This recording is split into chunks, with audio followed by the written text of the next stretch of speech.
A bill introduced in the U.S. Congress could reshape the financial future of Somaliland, a country described as Africa's best-kept secret of 6.2 million people operating largely outside the global banking system for over 3 decades.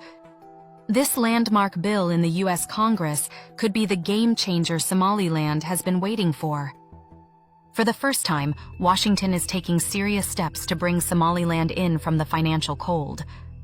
Congressman John Rose, joined by co-sponsors Pat Harrigan and Andy Ogles, has introduced the Somaliland Economic Access and Opportunity Act, legislation directing the U.S. Treasury Secretary to report to Congress within 180 days on the barriers blocking Somaliland from the international financial system, including SWIFT, the global messaging network that banks use to securely send and receive money across borders, and the backbone of virtually every international transaction on Earth, and how the U.S. can facilitate responsible financial engagement. Somaliland's U.S. Representative Bashir Goth called it a historic moment, and the Ministry of Foreign Affairs welcomed it as recognition that financial inclusion serves both nations' economic and security interests. But to understand why this bill carries real weight and real obligations, you need to understand what Somaliland's financial system actually looks like today.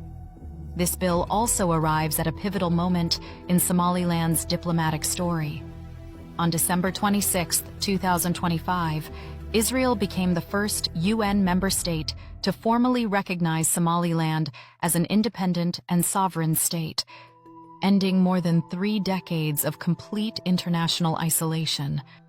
No other country has yet followed suit, but on the occasion of Eid, President Abdurrahman Mohamed Abdullahi Iro publicly hinted that more recognitions are on the horizon, stating that many governments are moving toward formal acknowledgement. Ethiopia and the UAE have been leading the speculation. Ethiopia has maintained close ties with Somaliland due to massive cross-border trade with Somaliland, and the UAE given its deep investment in Berbera port through DP World. Both notably stayed silent in what many analysts called a strategic ambiguity. For most Somalilanders, the financial system isn't a bank, and that's precisely the problem. Existing banks remain completely disconnected from global financial networks, leaving the Hawala as the only viable way to move funds in and out of the country. Although it has been a lifeline, letting the diaspora send money home, but it comes at a brutal cost. Fees run at roughly 6% per transaction, more than double the 3% target set by the UN's Sustainable Development Goals. When a family survives on few $100s a month from a relative overseas, that 6% is effectively a tax on poverty. And it's not just families. Businesses importing and exporting goods have no direct banking channels to pay or get paid internationally, strangling trade before it even begins. That is not a metaphor. This has been the reality for Somaliland for more than 3 decades. Somaliland's financial ecosystem is effectively controlled by 2 players. Telesom, through its mobile money platform Mobile Money and banking arm Salam Bank, holds 81% of Somaliland's SIM market. Dahabshil, the Hawala giant, facilitates an estimated 76% of remittances and functions as a de facto central bank. Critically, these 2 systems don't even talk to each other. There is no interoperability between them. The question Somaliland must honestly face is whether it has reached the point where it needs to diversify away from 2 private conglomerates running what should be a public financial system. If this bill passes, it doesn't just open doors to SWIFT and international trade finance.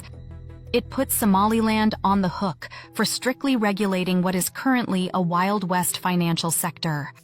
Washington will not extend formal financial access to a system it cannot monitor. That means building a robust central banking authority, enforceable anti-money laundering regulations, and real market competition while ensuring Somaliland's financial system is firewalled from that of terrorist haven Somalia.